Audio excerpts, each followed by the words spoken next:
और उसके बाद क्या करना था हमने कॉपी इनवाइट और उसके बाद व्हाट्सएप।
Is blank.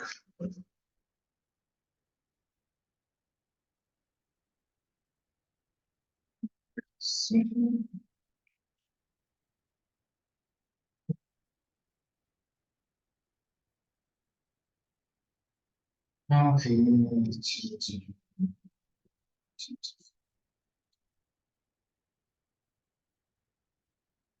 चलें, आप जो आएंगे वो कर लेंगे तो फिर रिकॉर्डिंग में देखेंगे वो। अच्छा, सेंस सिर्फ क्या करता है हमारे पास? सेंस सिर्फ हमें हेल्प आउट करता है हमारे जो फॉन्ट हमने लगाया है उसकी जो स्मूथनेस है, जो उसकी एजेस हैं वो उसको जैसे हमें ये भी रिकमेंड कर रहा है गूगल, जो फॉन्ट की एपीआई है ये भी हमें रिकमेंड करी है कि हम सेंस सिर्फ उसको करें। तो वो क्या करता है, आपका जो भी फॉन्ट आप यूज करते हो उसको क्लासिफाइड करके, उसको खूबसूरत करके, उसको स्मूथ करके हमारा जो ब्राउजर होता है उसके अंदर हमें वो दिखा देता है, बना देता है। उसका जो बेस स्ट्रक्चर है वो ये वाला जो पार्ट है ना, जो सेंस सिर्फ वाला पार्ट, वो हमारी टाइपोग्राफी का जो बेस स्ट्रक्चर है वो ये बना रहा होता है। और उसके बाद जो भी हम फॉन्ट फैमिली यूज करते हैं जैसे रिबोटो है, पॉपिंस है, इसी तरह से और बहुत सारे multiple fonts Google fonts available हैं, या अगर हम कोई फॉन्ट इम्बेड कर रहे हैं तो उनमें से भी बहुत सारे फॉन्ट्स हैं, तो डाउनलोड करके और वो डायरेक्ट हम सर्वर पे यहाँ पे रख के और उसको इंक्लूड करवा रहे हैं, तो वो भी क्या करेगा आपको, वो भी आपको हेल्प आउट करेगा आपके स्ट्रक्चर को डेवलप करने के लिए, आपके टाइपोग्राफी को बेहतर करके डिस्प्ले करने के लिए। तो वो मैंने क्या किया, बॉडी में ये वाला फॉन्ट दे दिया, इसको मैंने सेव किया, और अब मैं जाके जब पेज रिफ्रेश करूंगा तो मेरा जो बाकी का जो फॉन्ट है, जैसे ये वाला फॉन्ट है मेरा, मैंने अभी आपको इंस्पेक्ट एलिमेंट करके और टीडी के ऊपर क्लिक किया और मैंने स्टाइल्स में मैं आया यहाँ पे, वो क्या कर रहा है जी, यहाँ पे कोई नहीं दिखा रहा क्योंकि मैंने अभी स्टाइल्स में कोई भी इसके ऊपर टीडी के ऊपर कोई स्टाइल्स डिफाइन नहीं किए। कंप्यूटर में मैं जाता हूँ, जो वो इनहेरिट कर रहा है बॉडी से इनहेरिट कर रहा है, वो कौन कौन से जो स्ट्रक्चर है वो इनहेरिट कर रहा है इसमें, अगर मैं जाके मैं देखता हूँ तो इसमें फॉन्ट फैमिली क्योंकि मैंने अभी अभी सेट किया बॉडी के अंदर, तो वो क्या कर रहा है उससे इनहेरिट करके रिबोटो फॉन्ट फैमिली, ये रिबोटो। और जो ये वाला फॉन्ट है ये मैंने अभी जो पॉपिंस फॉन्ट मैंने यूज किया और मैंने यहाँ पे स्टाइल भी उसके डिफाइन कर दिए, वो यहाँ पे font family, Poppins, font weight, font size, तो मैं क्या करता हूँ, अब मैं यहाँ पे एक जो लाइन है वो मैं ड्रॉ करता हूँ फॉर टीडी, फॉर टीएच।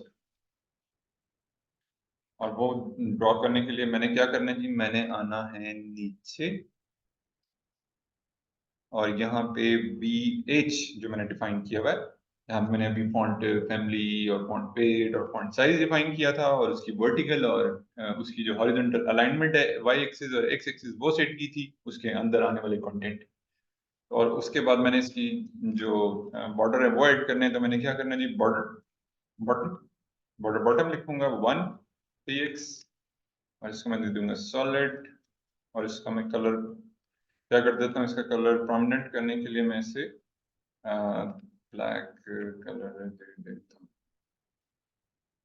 अब मैंने क्या करना है, सेव करना है। अब सेव करने के बाद इसका जो बॉर्डर बॉटम क्या किया मैंने, तीन चीजें इस तरह से भी आप डिफाइन कर सकते हैं और किस तरह से आप डिफाइन कर सकते हैं जी, बॉर्डर और बॉटम और विड्थ 1 px, और इसके बाद border bottom, sorry border bottom colour black, और उसके बाद बॉर्डर बॉटम, और उसकी क्या थी तीसरी, क्या थी इसकी विड्थ, और स्टाइल। स्टाइल क्या है जी आपका सॉलिड। ठीक है, तो ये चीजें, और वो दूसरी वाली जो मैंने प्रॉपर्टी आपको बताई सिमिलर है। तो ये अब आप पे डिपेंड कर रहा है कि अभी अगर आप क्योंकि लर्निंग प्रोसेस में हो, आप चीजें सीख रहे हो, तो मेरे ख्याल में इट इज बेटर चीज कि आप इसको इस तरह से ब्रेक डाउन करके आप चीजों को लिखो, और बार बार जब आप एक्सरसाइज करोगे, लिखोगे, देखोगे, प्रैक्टिस करोगे, किसी डिजाइन को लेके आप उसे कन्वर्ट करोगे और इन चीजों को इस तरीके से लिखोगे, तो आपको ये प्रॉपर्टीज याद होना शुरू हो जाएंगी। इन प्रॉपर्टीज को लिखने का तरीकाकार आपको याद हो जाएगा, जहन नशीन हो जाएंगी चीजें, और फिर आप जब डिजाइन को कन्वर्ट कर रहे होगे एचटीएमएल के अंदर, सीएसएस के अंदर, तो वो आपको इजीली आप उन चीजों को लिखते चले जाओगे। और अगर आपको कहीं पे हेल्प की जरूरत हो, तो मैंने आपको लास्ट टाइम बताया था, आपने चैट जीपीटी ओपन कर लेना है, और यहाँ पे जाके सिंपली आपने ये क्वेश्चन करना है कि मैंने क्या करना है। Let this open, how to, sorry, सबसे पहले ब्राउजर कर्सर आपने क्लिक करना।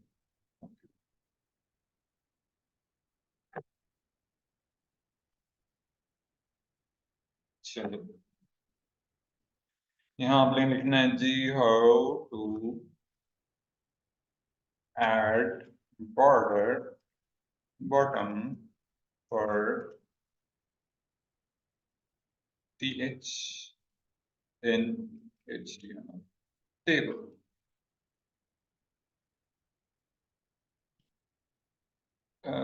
Sorry, how to, what is, how to enter करेंगे। ये उसने आपको एक बेसिक सा ना आपको स्ट्रक्चर बना के दिखा दिया है।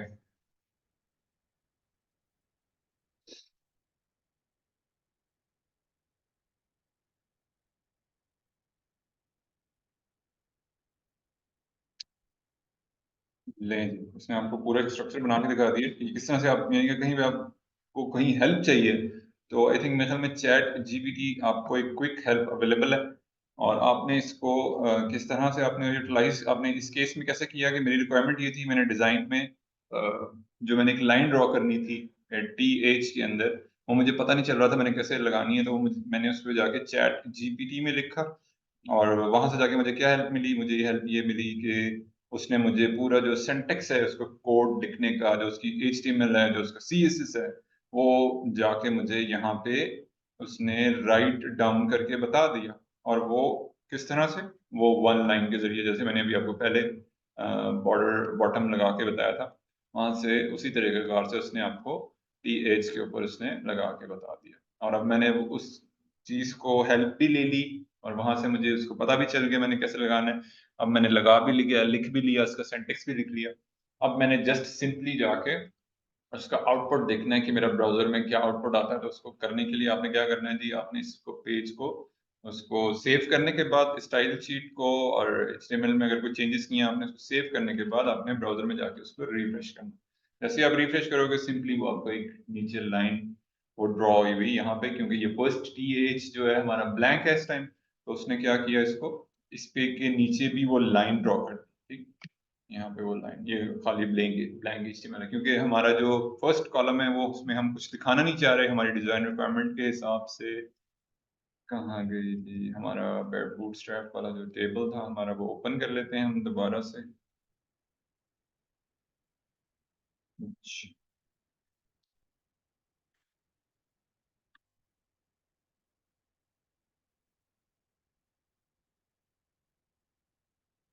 डॉक्स, सॉरी, डॉक्स में जाना था हमने, डॉक्स में गए, और मैंने जाके यहाँ पे किस पे क्लिक किया था, कंटेनर्स पे क्लिक।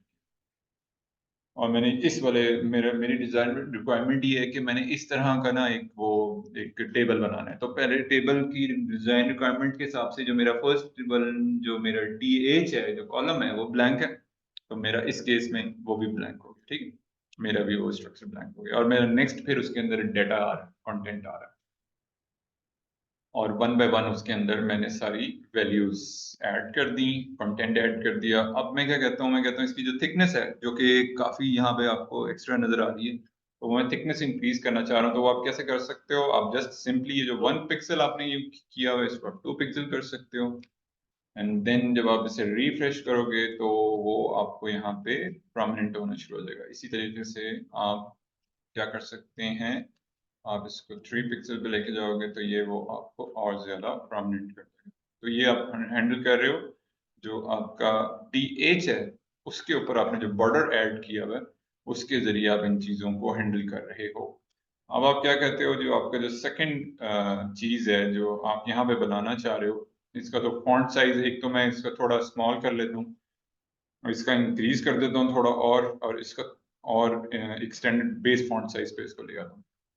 तो मैं क्या कहता हूँ जी, मैं कहता हूँ जी मेरे जो TD है, TD को टारगेट करने के लिए मैंने आपको अभी भी बताया था TH जब मैंने लिखा था, तो इसी तरह से TD को टारगेट करने के लिए आप क्या कर सकते हो, डॉट सेक्शन टेबल, जो मेरा सेक्शन जिस सेक्शन में इस वक्त काम कर रहा हूँ, और उसके बाद मैंने क्या करना है, डॉट कंटेनर, कंटेनर, और उसके बाद मेरे जो नेक्स्ट है वो क्या है जी, टेबल आ रहा है, मैंने टेबल की क्लास, टेबल के ऊपर मैंने टेबल की क्लास लगाई, जेनेरिक क्लास।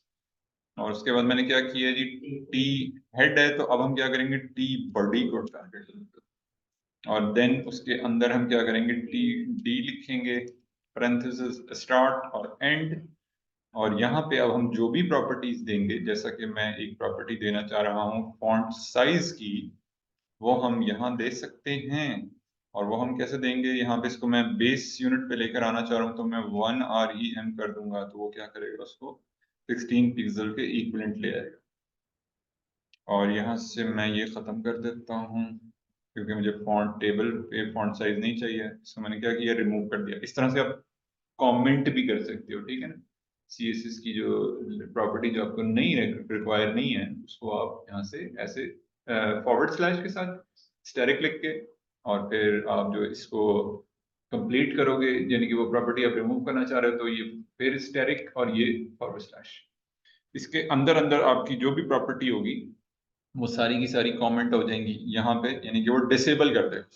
ये मैंने क्या किया, उसको डिसेबल कर दिया, उस प्रॉपर्टी को, जो कि मुझे रिक्वायर नहीं थी। यहाँ पे मैं चाह रहा हूँ कि मेरा फॉन्ट साइज जो है फॉर TD वो base unit is equal to 16 pixel हो जाए। तो वो मैंने 1 REM, और जो टेबल में आ रहा था 1.5 REM, उसको मैंने कमेंट कर दिया, डिसेबल कर दिया।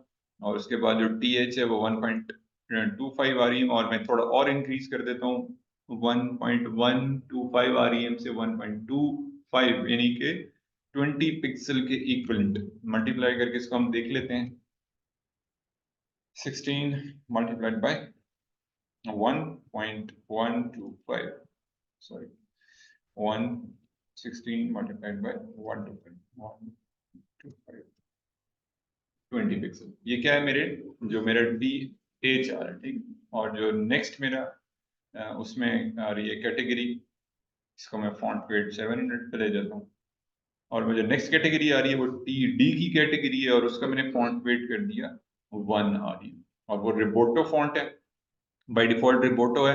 अगर मैं चाहता हूँ उसको ओवरराइड कर दूं, बॉडी वाला जो फॉन्ट है वो मैं नहीं लगाना चाह रहा, जो इस वक्त करंटली मैंने बॉडी के अंदर सेट किया है, और वो मैंने क्या सेट किया अभी आपके सामने, रिबोटो सेट किया है, और मैं चाहता हूँ, मैं नहीं लगाना चाहता, मैं उसे ओवरराइड करना चाह रहा हूँ। तो मैं क्या कर सकता हूँ, मैं यहाँ से जाके उसे ओवरराइड कैसे करूंगा, उसको ओवरराइड मैं लिखूंगा फॉन्ट फैमिली, और मैं यहाँ फॉन्ट फैमिली लिखने के बाद सेमी कॉलन, और फिर डबल कोट कॉमा स्टार्ट और एंड, और इस डबल कोट कॉमा के अंदर उस फॉन्ट का नेम लिखूंगा जो मैंने अभी रिसेंटली आज ही इंपोर्ट किया है गूगल API फॉन्ट API के जरिए। और मैंने क्या करना है, इसको डबल कोट कॉमा के अंदर लिखना है, इसके अंदर पॉपिंस नाम लिखा मैंने, स्पेलिंग आपने क्रॉस मैच कर लेने, अगर आप खुद से लिख रहे हो इस चीज का ध्यान रखना है, आपने स्पेलिंग आपके एग्जैक्टली वही होने चाहिए। उसके बाद कॉमा सेपरेटर और सेन सेरिफ, ये क्या करता है, आपके बेस फॉन्ट को, स्ट्रक्चर को रेडी करता है। सेन सेरिफ जो है आपका, जो आपका जो टाइपोग्राफी का जो स्ट्रक्चर है, जो फॉन्ट लिखने का अंदाज है, जो तरीकाकार है, जो उसकी एजेस हैं, वो इसको स्मूथ करता है, उसकी टाइपोग्राफी को बेहतर करता है, इसके स्ट्रक्चर को, बेस स्ट्रक्चर को रेडी करता है। और उसके ऊपर जो भी फॉन्ट फैमिली हम यूज कर रहे हैं पॉपिंस, वो उसके हिसाब से, उस डिजाइन के हिसाब से उसको ड्रॉ करके हमें ब्राउजर में दिखा देता है। अब मैं क्या करता हूँ, यहाँ पे जाके मैं इसको रिफ्रेश करता हूँ। अब आप देखें कि उसने जो फॉन्ट साइज है, जो उसका टाइपोग्राफी है, जो उसका स्पेसिंग है, वगैरह वगैरह, जो जो चीज़ें मैंने सीएसएस में दी थी, वो उसके अंदर उसने एक ही प्रॉपर्टी के जरिए उन तमाम चीज़ों को उसने हैंडल कर दिया। और मैं कह रहा हूँ कि यहाँ पे जो मेरा जो सेकंड है ना, लेट सपोज। सर। जी बोलें। सर जी लाइट चली गई है और 10 मिनट का बैकअप रह गया बस। तो सर आपके मुझे पास मीटिंग लीव करनी आपको पड़ेगी। रिकॉर्डिंग मिल जाएगी। आप ना, अगर लाइट आपके पास चली गई है तो आपको ये रिकॉर्डिंग जो सेव होगा ना 10 मिनट वाला, वो आप फिर रिकॉर्डिंग में कर लेना, ठीक है, डाउनलोड कर लेना। जी। चलो सही है। ओके आप सर, थैंक आप यू। करना चाह रहे हो, अल्लाह ठीक है। हाफिज। थैंक यू, अल्लाह हाफिज। अच्छा जी, यहाँ पे हम एक चीज और कर लेते हैं। जैसा कि मिसाल के तौर पे मेरे पास ये जो फर्स्ट वन कंटेनर आ रहा है ना, मैं चाह रहा हूँ कि ये इसकी जो अलाइनमेंट है वो लेफ्ट साइड पर है, और जो मेरे जो सेकंड कंटेनर्स आ रहे हैं, जो टीडीज आ रहे हैं, इसकी अलाइनमेंट जो है वो लेफ्ट साइड पे चली जाए, जितनी भी अलाइनमेंट्स आ रही है। बिल्कुल, मैं वही बताने लगा हूँ। मैं कहता हूँ कि अब मैं सीसीएस के, यानी कि जो हम यूज कर रहे हैं, उसका ये एक फायदा उठा लेते हैं हम स्ट्रक्चर का। सबसे पहले हम क्या करते हैं कि पैडिंग ऐड कर देते हैं, जो टॉप बॉटम से एक पैडिंग ऐड हो जाए। पैडिंग टॉप एंड वो है जी 0.5 REM, और इस तरीके से पैडिंग बॉटम, और वो है जी 0.5। सेव करके हम देखते हैं इसका क्या आउटपुट आया। उसने एक स्पेसिंग टॉप से और बॉटम से ऐड कर दी। अब मैं क्या कहता हूँ, मैं कहता हूँ ये कंटेनर तो यही लिखा हुआ नजर आए, जो फर्स्ट वर्ड है।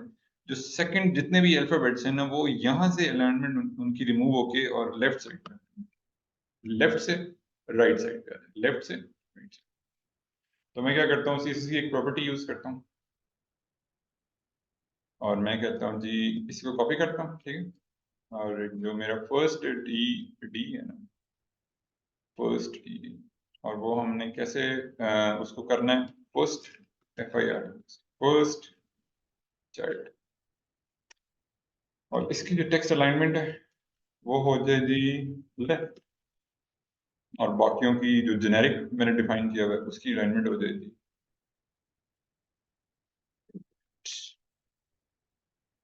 अब वो क्या करेगा, जितने भी मेरी जो रोज के अंदर टीडीज बन रहे हैं, इसको मैं इंस्पेक्ट एलिमेंट करके आपको दिखाता हूँ, बेहतर आइडिया होगा। अच्छा जी, इसमें क्या हो रहा है, इसमें बेसिक जो स्ट्रक्चर, अगर हम इसको समझते हैं, इसको देखते हैं, तो ये क्या कर रहा है, उसने डिफरेंट रोज डिफाइन की हुई हैं। एक row, second row, third row, fourth row, और फिर ये सारी वन बाय वन, ठीक है, जिस तरह डेटा आता जा रहा है। तो डेट इस रो के हर रो के सीक्वेंस को अगर हम देखें, तो इस टीआर में जो फर्स्ट टीडी बन रहा है, फर्स्ट चाइल्ड आइटम बन रहा है, जिस तरह से मैंने अभी सीएसएस की प्रॉपर्टी दी, फर्स्ट चाइल्ड, ठीक है। जो फर्स्ट चाइल्ड बन रहा है ना, वो क्या करेगा, उसकी जो अलाइनमेंट है वो उसको लेफ्ट पे रखेगा। जो मैंने इसको क्या किया, टारगेट कर दिया, फिक्सिक टारगेट कर दिया, with using a CSS property of first child, semi colon के साथ मैंने क्या किया, ऐड किया उसको first child.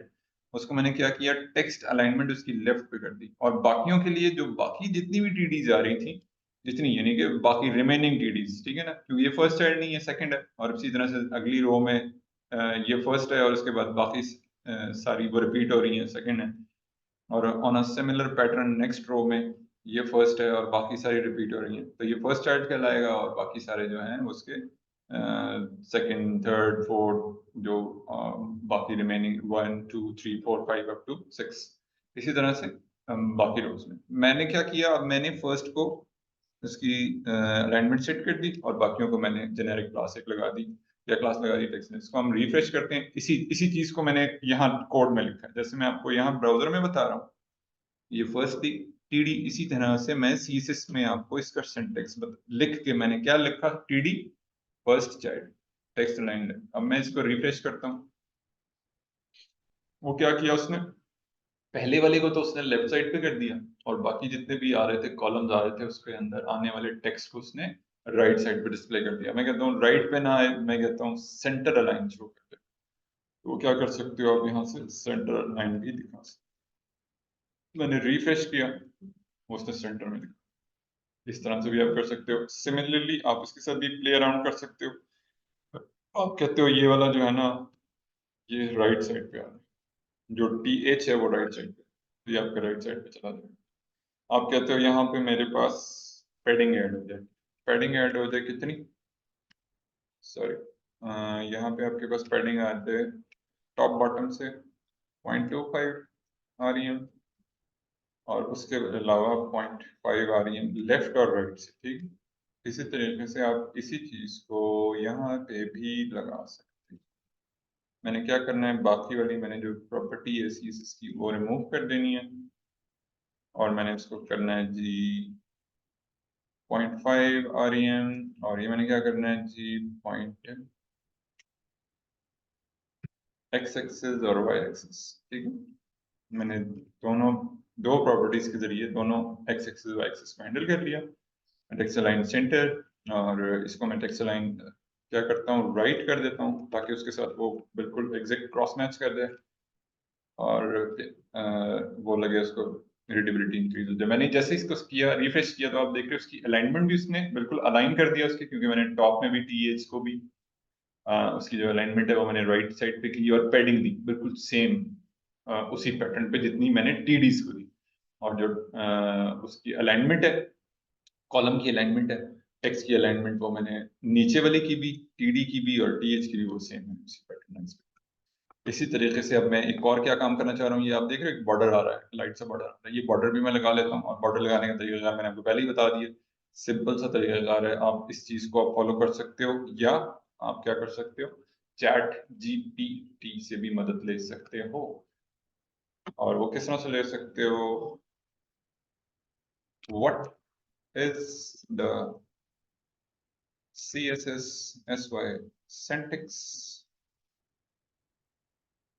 syntax to add bottom border for TD inside the table in HTML। To add वो बता रहा है आपको किस तरह से आप क्या कर सकते हो जी। पहले उसने आपको HTML स्ट्रक्चर दिया, और फिर वो आपको CSS के बारे में बता, आप क्या कर सकते हो, इनलाइन स्टाइलिंग दे सकते हो। इसके अलावा वो आपको बता रहा है जी, आप एक्सटर्नल CSS के जरिए भी ये काम कर सकते हो, with providing some data etc and etc and etc। उसने पूरा सिंटेक्स आपको दे दिया। क्या दिया उसने आपको सिंटेक्स, उसने आपको बता दिया कि किस तरह से आप बॉर्डर बॉटम ऐड कर सकते हो। ये आपने उसको, उसने आपको वो दे दिया इसका इनलाइन स्टाइल, उसका एक्सटर्नल स्टाइल, उसने आपको HTML का स्ट्रक्चर बता दिया सारा, कैसे लिखोगे आप, क्या करोगे, एसेट्रा एसेट्रा, ये तमाम चीजें उसने मतलब ग्रैब करके। तो हम क्या करते हैं अभी के लिए, पहले हमने तीनों प्रॉपर्टीज अलग अलग दी थी, अभी क्या करते हैं हम एक ही उसके अंदर कॉम्बिनेशन में उन प्रॉपर्टीज को दे देते हैं बॉर्डर बॉटम, और हम काम कर रहे हैं जी, इसको हम दे देते हैं 1 सॉलिड, और इसका कलर दे देते हैं हम RGBA, और मैं क्या कहता हूँ यहाँ पे कहता हूँ जी 0 और 0 और 0, और इसकी जो अल्फा वैल्यू है, यूनिट है, वो मैं क्या कहता हूँ, वो कह देता हूँ 0.75। ओपेसिटी जो है इसकी 75% वो डिस्प्ले करेगा, 100% पे ब्लैक टोन में नहीं लेके जाएगा, थोड़ा सा ग्रे फॉर्मेट में रखेगा बॉर्डर। उसको मैं रिफ्रेश करता हूँ तो ये नीचे से आपको यहाँ पे बॉर्डर आपको यहाँ पे, आप कहते हो इसका कलर जो है वो थोड़ा और इसको टिंट कर दे, इसका जो जो फिटनेस है कम हो जाए इसकी, तो मैंने 0.5 कर दी, 50% पे मैं ले गया। अब मैं जब इसको करूंगा वो और आपको कम करके, उसने फिटनेस, उसकी जो बॉर्डर की जो फिटनेस है उसने उसको और कम कर दिया, उसने स्लो कर दिया, उसको कम कर दिया। आप कहते हो ये फर्स्ट कॉलम है ना, इसका जो कलर है, ये मेरा यहाँ पे रेड कलर में या ब्राउन कलर में या जो भी ये कलर एग्जैक्टली ये कलर मैं चाहता हूँ यही वाला कलर, मैं क्या करता हूँ, इंस्पेक्ट एलिमेंट करता हूँ,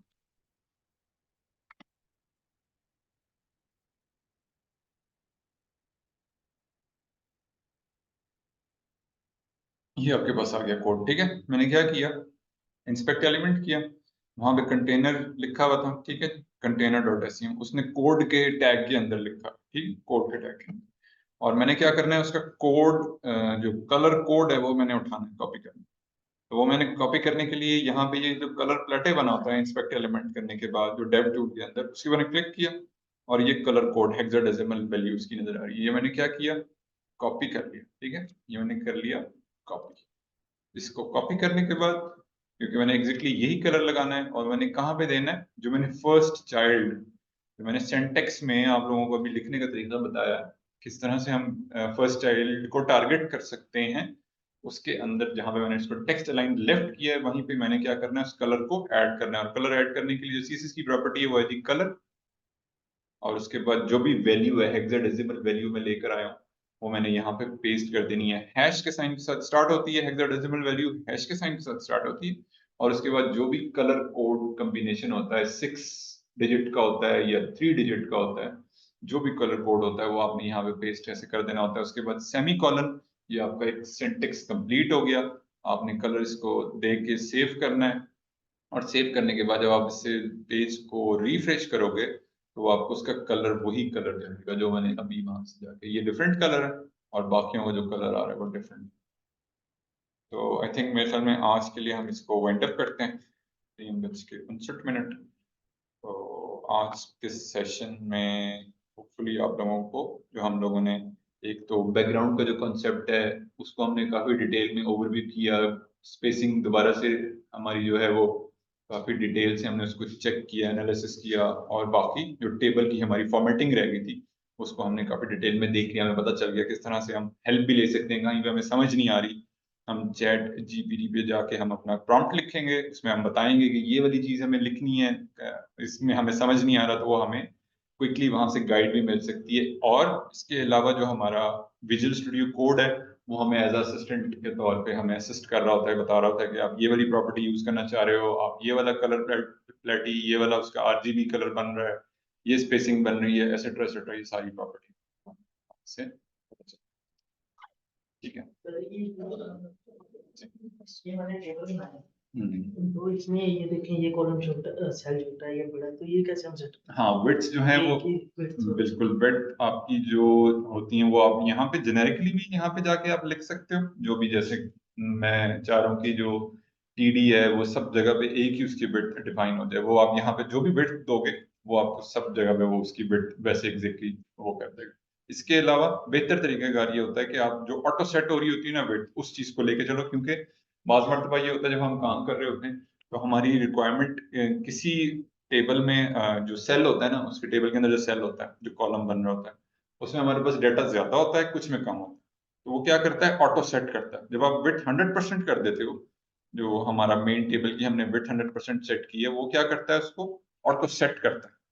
ऑटो सेट करने का ये बेनिफिट होता है कि उसके अंदर आने वाला जो कंटेंट है, जैसे मैंने ये आपके सामने विड्थ 100% लास्ट टाइम सेट की थी, तो वो क्या करता है, अपनी जो स्पेस है जहाँ पे उसका जो पेरेंट कंटेनर बन रहा है, जहाँ के उसने उस टेबल को ड्रॉ किया और उसके अंदर आने वाले तमाम एलिमेंट्स को, टीडीज को और टीएच को ड्रॉ किया, तो उसमें जो बाकी कंटेंट है हमारा, जिसके अंदर कभी, जैसे मिसाल के तौर पे कल यहाँ पे क्लाइंट कहता है कि यार यहाँ 960 पिक्सल की जगह आप मजीद एक कुछ लाइंस का कोड आप ऐड कर दो, तो वो क्या करेगा, उसको आपके स्ट्रक्चर को डिस्टर्ब नहीं करेगा, वो एक प्रॉपर वे में उसको डिस्प्ले करता रहेगा। और इसके अलावा मजीद आप क्या कर सकते हो, आप स्पेसिफिकली इस कॉलम की विड्थ को हैंडल कर सकते हो। वो किस तरह से आप हैंडल कर सकते हो, HTML के अंदर किस तरह से, टेबल्स के अंदर किस तरह से हैंडल होती है, वो ऐसे हैंडल होती है कि आपका जो जो भी आप वैल्यू यहाँ दोगे स्टार्टिंग, जैसे आपके टीएच बन रहे हैं ना, जहां जहां टीएच बन रहे हैं, आप कहते हो यार यहाँ पे मैं कोई वैल्यू दे देता हूँ जो मेरे फर्स्ट कॉलम की जो विड्थ है वो उसको एक खास विड्थ के अंदर रखे, तो आप क्या कर सकते हो, यहाँ पे दोगे विड्थ, एक एट्रीब्यूट यूज करोगे आप विड्थ का, और इसमें आप दे दोगे वैल्यू, आप दे दोगे 200 इक्वल टू 200 पिक्सल।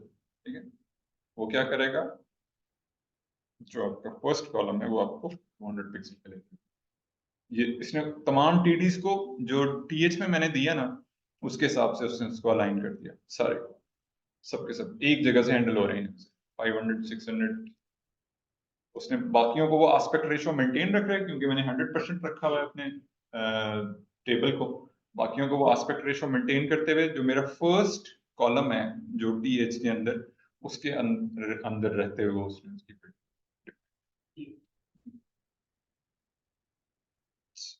आज का हम लेक्चर कंप्लीट करते हैं, स्टॉप रिकॉर्डिंग करते हैं।